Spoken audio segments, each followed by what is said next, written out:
e destituídos estão do quê? Da glória de Deus. Todos nós pecamos. Estamos afastados de Deus. O pecado trouxe a morte, o pecado trouxe a culpa, nos separou de Deus. Ellen White diz no livro Desejado de Todas as Nações, página 25, ela diz assim, por causa do pecado, o homem se tornou inimigo de Deus. Nós não somente nos separamos de Deus, nós nos tornamos inimigos de Deus.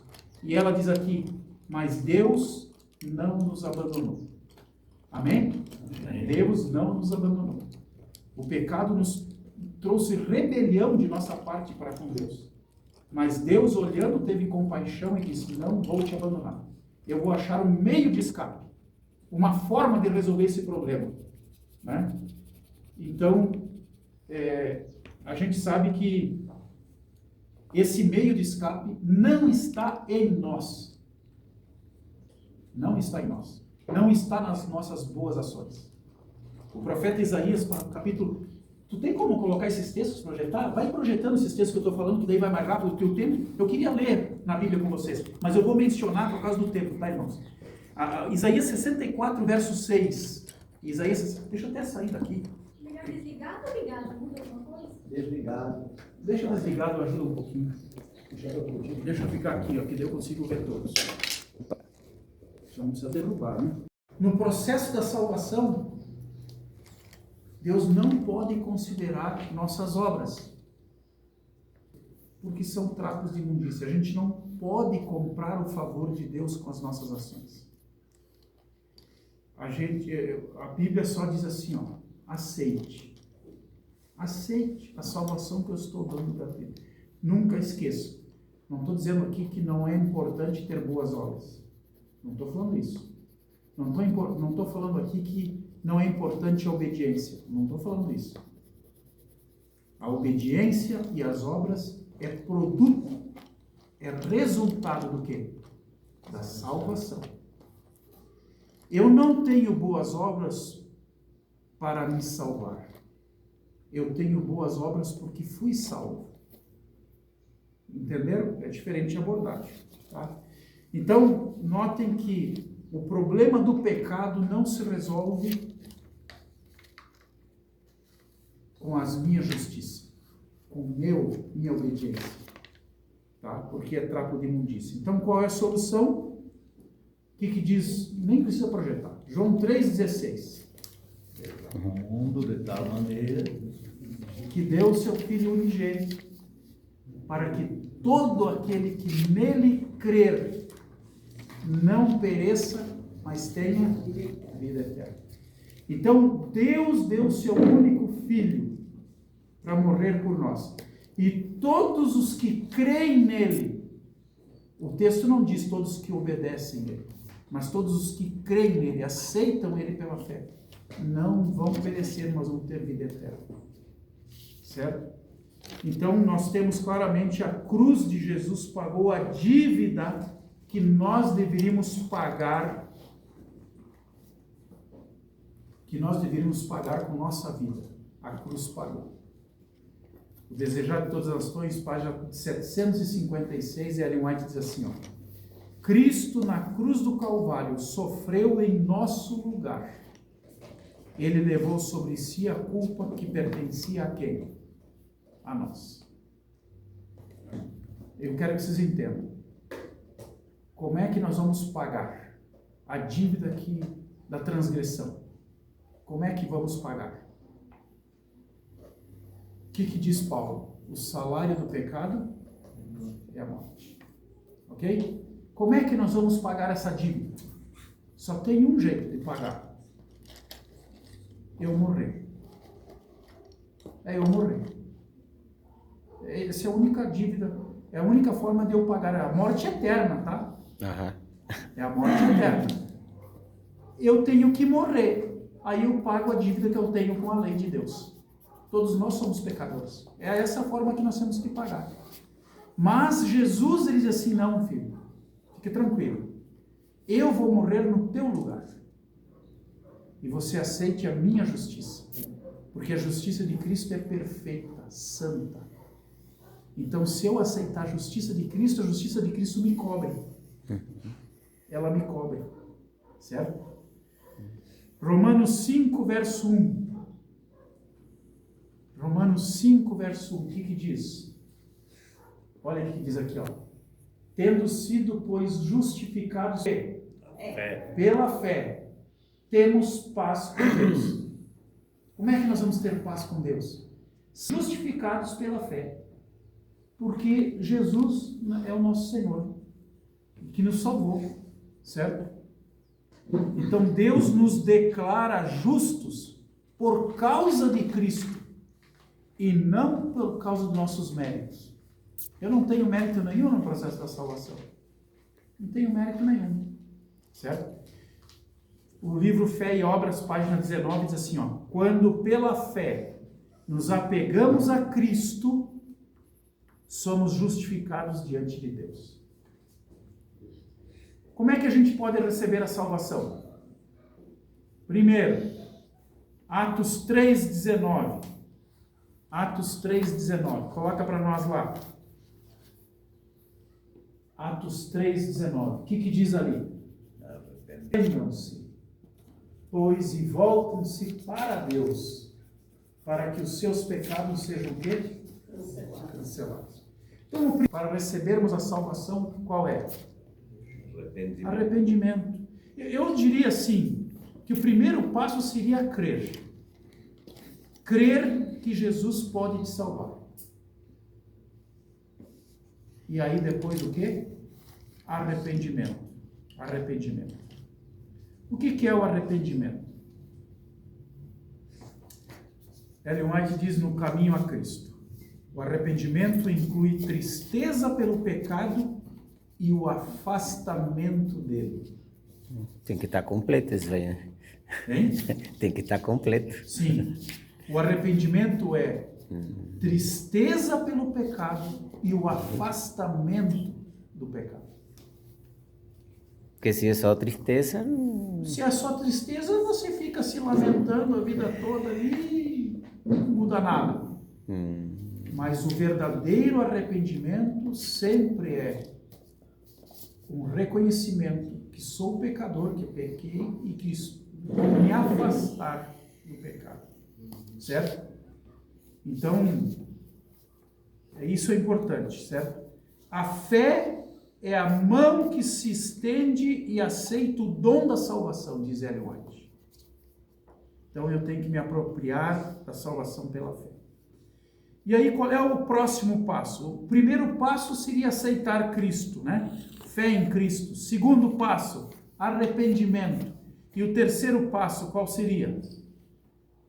1 João 1,9. 1 João 1,9. Qual seria o terceiro passo?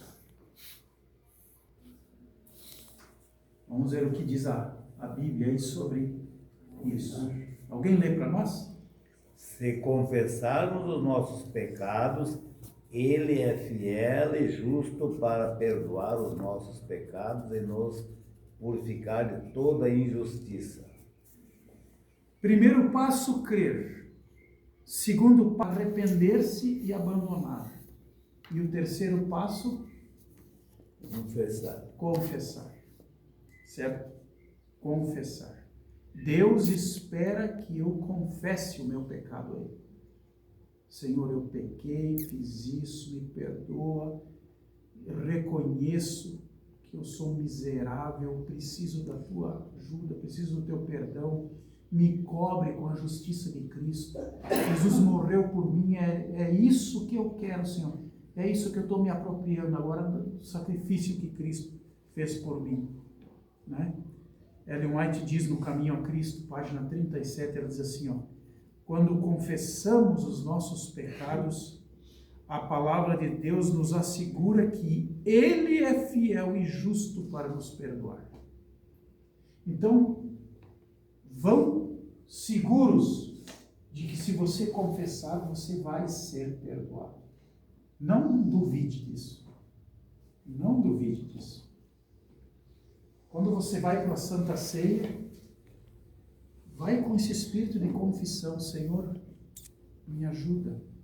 Eu me arrependo disso. Por favor, renova isso, Senhor. E aí, meus queridos, qual é o resultado da salvação? Qual é o resultado? 2 Coríntios 5,17. Vamos lá. 2 Coríntios 5,17. Qual é o resultado da salvação? O que diz aí? Alguém pode ler? Portanto, se alguém está em Cristo, é nova criação. As coisas antigas já passaram, eis que surgiram coisas novas. Então esse é o resultado da salvação. Uma nova vida, uma nova criatura, uma nova pessoa. Ela não continua do jeito que ela está. Ela não continua como antes. Não continua. Né? Esses dias eu estava vendo um videozinho na internet de um pastor gay. Ele criou uma igreja, e essa igreja é a igreja dos homossexuais, né? Aceita LGBT, LG mais, menos, vezes, todos os cálculos lá. Aceita todo mundo lá, né? Os trans, os sei lá o que mais lá. E ele diz assim, que... Aí ele citou um texto dizendo assim, ó, vinde a mim, todos que estáis cansados, sobrecarregados, e eu vos aliviarei. E aí ele citou um outro texto assim, vinde a mim, não é assim que começa, vem a mim, que de modo nenhum o lançarei fora. Está lá em João, acho, não me lembro o texto que ele citou lá. Se Jesus fala sobre isso, né? Que de modo nenhum lançarei fora. Então vem a mim, porque eu não vou te lançar fora. Eu vou te aceitar do jeito que você está. Em parte está certo a declaração, mas em parte está errada, porque a gente pode ir a Cristo do jeito que a gente está. Miserável, podre e trapo de imundícia do jeito que estamos. Mas Jesus não nos deixa como a gente está. Né? Jesus não nos deixa como está. Nova criação. Nova vida, Ele cria uma nova vida em minha vida, né? Eu passo a ter uma nova vida em Cristo Jesus, né? E o livro Desejado de Todas as Nações, página 173, diz assim, ó, aquele que é nascido de novo tem uma nova motivação, tem novos gostos e novos propósitos. Olha só, em Cristo a gente vai ter nova motivação, então a motivação vai ser outra, novos gostos e novo propósito. Quer falar? O texto é para todos, mas essa parte exclui alguns detalhes ali, né, pastor? Porque tem a de mudança de vida. Sim, sempre há mudança, né? Jesus, né, quando recebeu Maria Madalena, lembra? Ele escreve no chão, as pessoas jogam a pedra no chão e vão embora. Aí Jesus pergunta para ela assim, aonde estão os que te condenam? Aí ela fala, eles foram todos embora. Aí Jesus fala assim, eu também não te condeno, mas vai e não peques mais. Então Jesus, ele, junto com o perdão, ele dá força, motivação, é uma nova vida, a pessoa passa a ter uma nova vida, né? Um novo propósito. Então, gente, o resultado da salvação é uma nova vida. O segundo resultado da salvação está em João 10, verso 28. Olha que texto bonito isso aqui, gente. Tem a ver com isso aqui, ó, consciência. João 10, 28. Diz aí.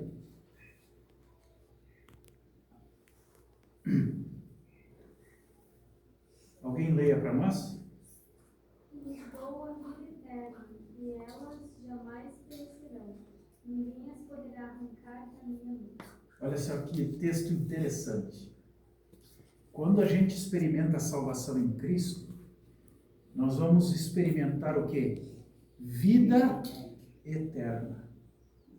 E elas jamais perecerão. Ninguém as poderá arrancar de minha mão. Olha que texto poderoso esse. Se você está em Cristo, aceita o perdão, aceita a salvação, tu vai ter segurança de que você tem o quê? Vida eterna.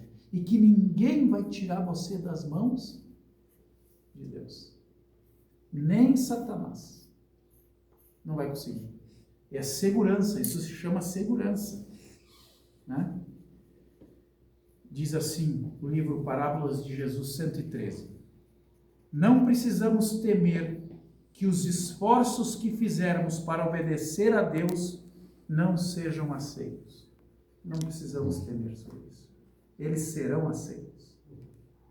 Serão aceitos. E vamos ver Efésios 2:10 para nós lá. Efésios 2:10. Então, outro fruto da salvação. Outro fruto da salvação. Efésios 2:10. Porque somos criação de Deus realizada em Cristo Jesus para fazermos boas obras, as quais Deus preparou de antemão para que nós as praticássemos. Isso. A salvação não é algo estático, parado, sem ação, não. A salvação resulta numa ação. A salvação em Cristo, eu estou salvo em Cristo, isso me deixa tão feliz, tão seguro, tão alegre, que eu vou ter uma ação. E aqui diz, ó, a nova criação em Deus, realizada em Cristo Jesus, para o quê? Boas obras. Obras. Certo? Os quais Deus preparou de antemão para que nós praticássemos. Ou seja, Deus preparou tudo para termos boas ações na nossa nova vida que agora temos. Né? E Ellen White diz no Mensagens Escolhidas, volume 1, página 398, ela diz assim, ó, as boas obras são o resultado e não a causa da salvação. É o resultado e não a causa da salvação. Certo? Eu queria concluir dizendo o seguinte: Jesus hoje bate no teu coração e no meu. Eis que estou à porta e bato. Cristo está pronto para nos libertar do pecado, mas Ele não nos força. Ele quer renovar sua aliança conosco através da Santa Ceia, mas não nos força. Ele quer renovar. Nós podemos, né? Devemos aceitar o convite. Devemos aceitar o convite. E se hoje você aceita o convite de renovar a salvação em Cristo Jesus, eu convido você a participar da Santa Ceia. Tá bom? Que Deus abençoe todos nós, cada um de nós aqui nessa questão.